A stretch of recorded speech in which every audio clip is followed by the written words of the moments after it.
primer bloque de programa, cuando uno hace un programa, está sujeto a hechos fortuitos, es decir, que no han podido preverse o que previstos no han podido evitarse. Para hoy estaba programada la presencia de Raúl Medina Fernández, profesor del IAE Business School de la Universidad Austral, para hablar del tema de liderazgo.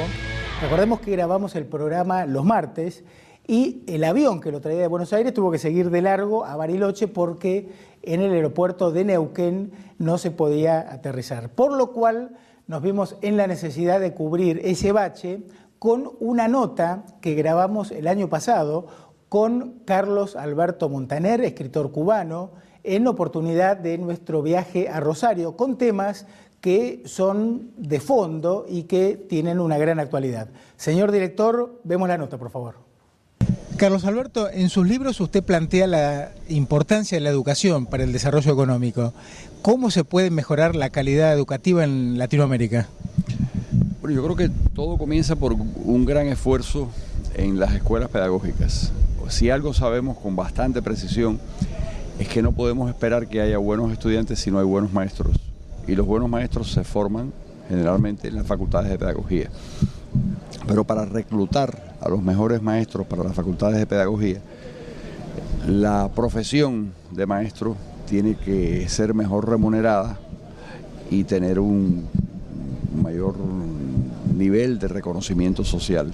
Si vivimos en países en donde es verdad la vieja máxima de que enseña el que no puede hacer otra cosa, pues tendremos maestros de baja calidad, mal motivados porque no se les paga lo suficiente, y luego en escuelas muy mal dotadas, con muy pocos recursos, con estándares muy bajos, y los resultados van a ser los resultados mediocres que todos conocemos. Los países que tienen los mejores sistemas educativos del mundo, de acuerdo con las pruebas que se les hacen a los estudiantes, los dos primeros son Finlandia y Corea del Sur.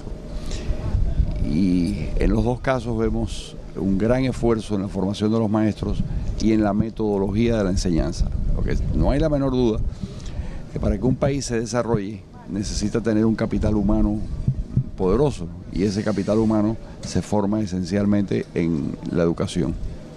Ahora, ¿qué casos exitosos podemos citar de reformas educativas que hayan mejorado la calidad? No son demasiados. Podemos citar algunos ejemplos interesantes, por ejemplo en Estados Unidos, donde hay zonas de la enseñanza que habían fracasado, y lo que se hizo fue entregarles esas zonas de la enseñanza pública fracasada a empresas pedagógicas privadas que iban a recibir como pago por su trabajo la misma cantidad de dinero que el Estado, que el Estado paga para educar a los estudiantes en el sector público. Pero se separa el Estado de la gestión pedagógica y administrativa de esas escuelas y se los entrega a estas empresas pedagógicas. Entonces los resultados son extraordinarios.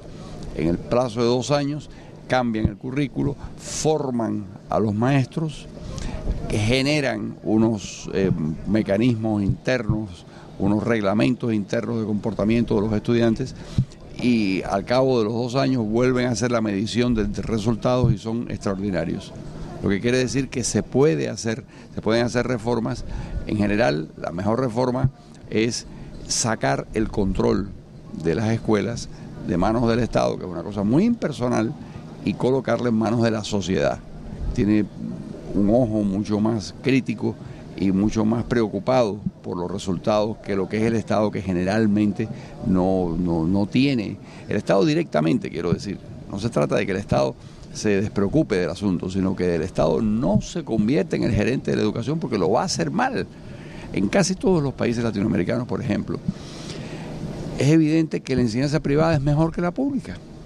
Eso es lo que ocurre en la mayor parte de los países latinoamericanos. Y yo recuerdo una experiencia en Antioquia, en Colombia, cuando era Uribe gobernador de Antioquia, que se encontró que las escuelas públicas eran horrendas, las escuelas privadas eran bastante buenas, y que había 100.000 niños que entraban al sistema escolar, y que había que construirle malas escuelas públicas para introducirlos en el sistema. Entonces, ¿qué hizo Uribe? matriculó a los niños en las escuelas privadas y el Estado pagaba la matrícula de esos niños en las escuelas privadas. Este es el esquema del vale por educación o voucher. El voucher, claro. Entonces, ¿qué resultado? Ahora, para poder hacer eso sin que el dogmatismo le quemara a las escuelas y armara un gran lío, ¿qué hizo Uribe, que es un hombre muy astuto y muy inteligente? Le llamó a esa ley la ley de socialización de la enseñanza. Y si lo hubiera llamado a la ley de privatización de la enseñanza, lo fusilan al amanecer. Pero como le llamó la ley de socialización, lo aplaudieron, porque ¿quién se opone a esa palabra mágica que es la socialización? Matriculó a los niños en las escuelas privadas y los niños recibieron la misma educación de los niños de clase media colombiana y tuvieron una educación mucho mejor.